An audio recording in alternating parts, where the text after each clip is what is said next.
good morning! So, pang-fit day na po namin ngayon.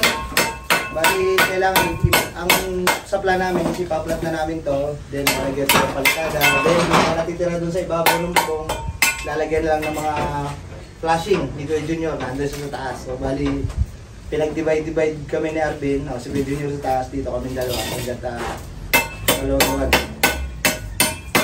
Salamat at muna ako yan. Labor muna ako. Much later. Okay, so ngayon magpapalitada na tayo dito. So kailangan mapantay natin. Gagamitan natin ng simpleng pambara. Ito pwede na to 1x2 na tubular. So kailangan pantay na pantay.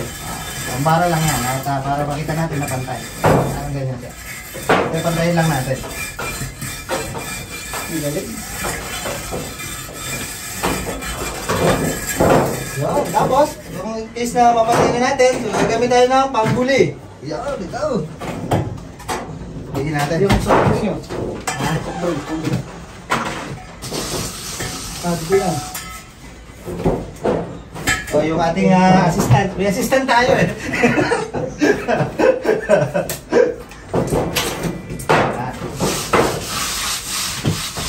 Bigyan na natin.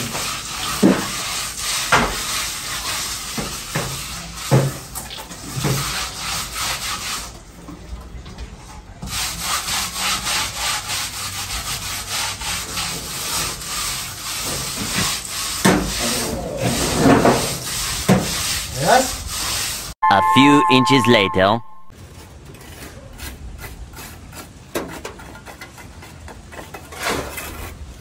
Nilalagyan na ni Kuya Junior ng yung forma na ginawa niya.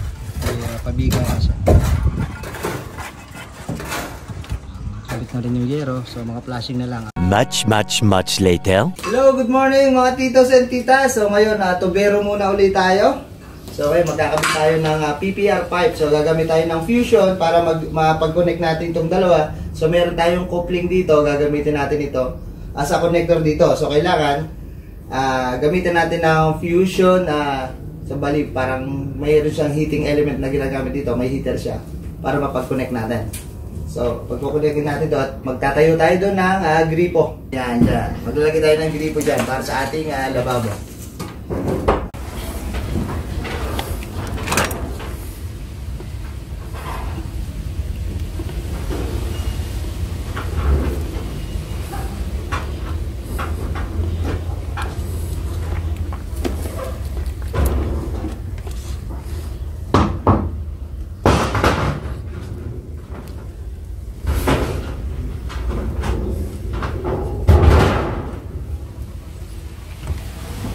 Yun na yan. Grinder dyan. Grinder.